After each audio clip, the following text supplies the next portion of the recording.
പ്രിയമുള്ളവരെ, വളരെ പ്രധാനപ്പെട്ട നമ്മുടെ വിദ്യാഭ്യാസ മനഃശാസ്ത്രവുമായി ബന്ധപ്പെട്ട ഒരു കാര്യം ഒരു ചെറിയ വീഡിയോയിലൂടെ നിങ്ങളുമായിട്ട് പങ്കുവെക്കുകയാണ്. അതായത് സമായോജനം, അഡ്ജസ്റ്റ്മെൻറ്റ്.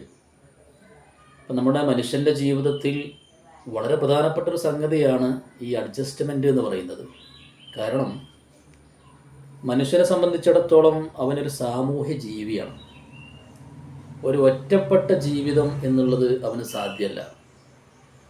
അതുകൊണ്ട് തന്നെ സ്വാഭാവികമായും പരസ്പരം അങ്ങോട്ടും ഇങ്ങോട്ടും ഈ പൊരുത്തപ്പെടലുകളും വിട്ടുവീഴ്ചകൾ ചെയ്യലും ഒക്കെ ചെയ്തുള്ള ഒരു അഡ്ജസ്റ്റ്മെൻറ്റ് മെൻറ്റാലിറ്റി എന്നുള്ളത് പൊതുവെ മനുഷ്യ ജീവിതത്തിൻ്റെ ഒരു സ്വഭാവമാണ്. അത് അവരുടെ വ്യക്തി ജീവിതത്തിലും സാമൂഹ്യ ജീവിതത്തിലുമൊക്കെ മെച്ചങ്ങളാണ് സ്വാഭാവികമായിട്ടും ഉണ്ടാക്കുകയുമുള്ളൂ. അപ്പോൾ എന്താണ് ഈ സമായോജനം എന്ന് പറഞ്ഞാൽ, അഡ്ജസ്റ്റ്മെൻറ്റ് എന്ന് പറഞ്ഞാൽ അപ്പോൾ എന്താണ്? അപ്പോൾ നമുക്ക് വേണമെങ്കിൽ ഇങ്ങനെ പറയാം. ഒരു വ്യക്തി തൻ്റെ ജീവിതാനുഭവങ്ങളെ മനസ്സിലാക്കുന്നതിനും അവയോട് തൃപ്തികരമായി പ്രതികരിക്കുന്നതിനും തൻ്റെ പ്രകൃതപരവും സാമൂഹികവുമായ പരിസ്ഥിതിക്കൊത്ത് മുഖ്യ ജീവിത പ്രശ്നങ്ങൾക്ക് പരിഹാരം കാണുന്നതിന് സ്വീകരിക്കുന്ന പെരുമാറ്റ സവിശേഷതകളെ സമായോജനം എന്ന് വിളിക്കുന്നു എന്നാണ് ഒരു നിർവചനം എന്ന രീതിയിൽ നമുക്കങ്ങനെ പറയാം. അപ്പോൾ യഥാർത്ഥത്തിൽ എന്താണ് ഈ നിർവചനത്തിൽ നമ്മൾ മനസ്സിലാക്കേണ്ട പ്രധാന പോയിന്റുകൾ എന്താ? ഒന്ന്, ജീവിതാനുഭവങ്ങളെ കൃത്യമായി മനസ്സിലാക്കുക. എങ്ങനെയാണ് തൻ്റെ പ്രകൃതത്തിനും അതുപോലെ തന്നെ സാമൂഹികമായും ഞാനിവിടെ ജീവിക്കേണ്ടത് എന്ന് തിരിച്ചറിഞ്ഞുകൊണ്ട് ജീവിത പ്രശ്നങ്ങൾക്ക് പരിഹാരം കാണാൻ വേണ്ടി സ്വീകരിക്കുന്ന പെരുമാറ്റ സവിശേഷതകളെയാണ് നമ്മൾ എന്ത് വിളിക്കേണ്ടത്? സമായോജനം എന്ന് വിളിക്കേണ്ടത്. അപ്പോൾ ഓരോരുത്തരും അവൻ്റെ ജീവിതത്തിൽ അനുഭവിക്കുന്ന അല്ലെങ്കിൽ ഏതെങ്കിലും തരത്തിലുള്ള സാന്ദർഭികമായ ഇടപെടലുകളാണ് യഥാർത്ഥത്തിൽ ഈ പറയുന്ന സമായോജനം എന്നതുകൊണ്ട് ഉദ്ദേശിക്കുന്നത്. അപ്പോൾ അതിങ്ങനെ മാറിക്കൊണ്ടിരിക്കും അല്ലേ? അപ്പോൾ വേണമെങ്കിൽ നമുക്ക് പറയാം, ഈ സമായോജനം എന്ന് പറയുന്നത് ഒരിക്കലും നിശ്ചലമായൊരു സംഗതിയല്ല. മറിച്ചത് എന്താണ്? ഓരോ പ്രശ്നങ്ങൾക്കനുസരിച്ചിട്ട് എന്ത് ചെയ്യും? അതിൻ്റെ പരിഹാര വഴികൾ നമ്മളിങ്ങനെ കണ്ടെത്തിക്കൊണ്ടേയിരിക്കുന്നുള്ളതാണ്. അപ്പോൾ അതൊരു നിരന്തരമായ പ്രക്രിയയാണ്. അപ്പോൾ സമായോജനം എന്നുള്ളത് ഒരു നിരന്തര പ്രക്രിയയാണ്, ഒരു കണ്ടിന്യൂസ് പ്രോസസ്സാണെന്നുള്ളതാണ് നമ്മൾ മനസ്സിലാക്കേണ്ടത്. ഓക്കെ, ഇനി ഈ സമായോജനത്തിന് വേണ്ടിയുള്ള ചില തന്ത്രങ്ങളുണ്ട്, സമായോജന ക്രിയാതന്ത്രങ്ങൾ. അതാണ് നമ്മുടെ ഈ വീഡിയോയിലെ വളരെ പ്രധാനപ്പെട്ട ഒരു ഭാഗം. അത് ഒരു 8-9 ഉണ്ട്, പക്ഷേ നമുക്ക് ഒരുപാട് വിശദീകരിക്കാൻ ഈ ഒരു വീഡിയോ സമയമില്ലാത്തതുകൊണ്ട് നമ്മളൊരു പ്രധാനപ്പെട്ട 5 മാത്രം പറഞ്ഞിട്ട് അവസാനിപ്പിക്കുകയാണ് കേട്ടോ. അതായത് ഡിഫൻസ് മെക്കാനിസംസ് അല്ലെങ്കിൽ അഡ്ജസ്റ്റ്മെൻറ്റ് മെക്കാനിസംസ് എന്ന് പറയാം, സമായോജന ക്രിയാതന്ത്രങ്ങൾ. ഒന്ന് നിഷേധമാണ്.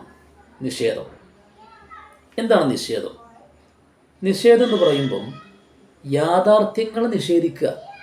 ആ പേരും തന്നെ മനസ്സിലാവും, അത് നിഷേധിക്കുക. അതായത് നമുക്കിപ്പം ചില കാര്യങ്ങളോട് താല്പര്യമില്ലെങ്കിൽ അതിങ്ങനെ കണ്ടില്ല എന്ന് നടിക്കുക. അങ്ങനെ ഉണ്ടല്ലോ, ചില സംഗതികളുണ്ടല്ലോ, അങ്ങനെ നമ്മൾ കാണാത്ത മാതിരി ഇങ്ങനെ നടക്കുക, കേൾക്കാത്ത മാതിരി നടക്കുക. അതൊരു സമായോജന തന്ത്രമാണ്. ഒന്നാമത്തത് അതാണ്. 2 എന്ന് പറയുന്നത് ദമനം എന്ന് പറയുമ്പം നമ്മുടെ ഫ്രോയിഡിൻ്റെ ഈ ബോധമനസ്സും അബോധമനസ്സും എന്നൊക്കെ പറയുന്ന സംഗതികളെ കുറിച്ച് നമ്മൾ കേട്ടിട്ടുണ്ടല്ലോ. അപ്പോൾ അതുമായി ബന്ധിപ്പിച്ചുകൊണ്ട് പറയുന്നൊരു സംഗതിയാണ്. അതായത് നമുക്ക് ഉണ്ടാകുന്ന ഏതെങ്കിലും വേദനാജനകമായ അനുഭവങ്ങളെ നമ്മൾ എന്ത് ചെയ്യുക? നമ്മുടെ അബോധ മനസ്സിലേക്ക് തള്ളിവിടുക. അതൊരു സമായോജന തന്ത്രമാണ്.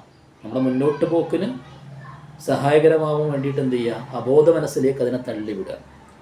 പക്ഷേ യഥാർത്ഥത്തിൽ ഇതൊരു അപകടകരമായ തന്ത്രമാണ്.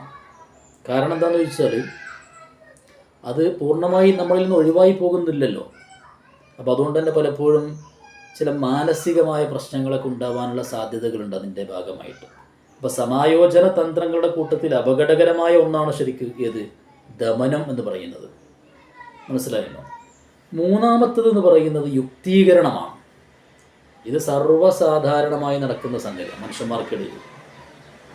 അതായത് പിന്നെ തൻ്റെ കഴിവില്ലായ്മയെ എന്തെങ്കിലും തെറ്റായ കാരണങ്ങൾ വഴി ന്യായീകരിക്കുക. അപ്പം അത് സംഗതി എനിക്ക് കിട്ടൂല എന്നുള്ളത് അറിയാം. അപ്പോൾ പിന്നെ എന്തെങ്കിലും കുറ്റം പറഞ്ഞുകാണ്ട് ഇങ്ങോട്ട് ഒഴിവാകുന്നത്. നമ്മുടെ ആ പണ്ടത്തെ കുറുക്കൻ്റെ കഥ ഉണ്ടല്ലോ, ആ മുന്തിരി കിട്ടാൻ വേണ്ടി കുറേ ചാടി, അവസാനം കിട്ടൂല എന്ന് മനസ്സിലായപ്പം കുറുക്കൻ പറഞ്ഞു അല്ലെങ്കിൽ മുന്തിരിയൊക്കെ ഭയങ്കര പുളിയാണ്. ഇതുപോലെ ഒരു പിന്നെ തൻ്റെ കഴിവില്ലായ്മയെ മറച്ചു വെക്കാൻ വേണ്ടിയിട്ട് എന്തെങ്കിലും തെറ്റായ കാര്യങ്ങൾ പറഞ്ഞിട്ട് അതിൽ നിന്ന് രക്ഷ നേടുക, അല്ലെങ്കിൽ അത് ന്യായീകരിക്കുക. ഇതിനാണ് നമ്മൾ എന്ത് പറയുക, യുക്തീകരണം എന്ന് പറയാം. അതേപോലെ തന്നെ നമുക്ക് നാലാമതായിട്ട് പറയാവുന്നൊരു സംഗതിയാണ് ഏത്, ഉദാത്തീകരണം. ഉദാത്തീകരണം എന്ന് പറയുമ്പം ഇപ്പോൾ നമുക്ക് നടക്കാതെ പോയ എന്തെങ്കിലും ആഗ്രഹങ്ങളുണ്ടെങ്കിൽ ആ ആഗ്രഹങ്ങൾ സൃഷ്ടിക്കുന്ന നിരാശ മറികടക്കാൻ വേണ്ടിയിട്ട് നമ്മൾ എന്ത് ചെയ്യുക, സമൂഹത്തിൽ അംഗീകാരമുള്ള എന്തെങ്കിലും പ്രവർത്തനങ്ങളിൽ ഏർപ്പെടുക. ഉദാഹരണമായിട്ട് പറയുകയാണെങ്കിൽ ഒരു പിന്നെ പൈസക്കാരൻ, ഒരു ധനാഢ്യനായ വ്യക്തി, അദ്ദേഹത്തിന് മക്കളില്ല, അദ്ദേഹത്തിന് നടക്കാതെ പോയൊരാഗ്രഹമാണ്.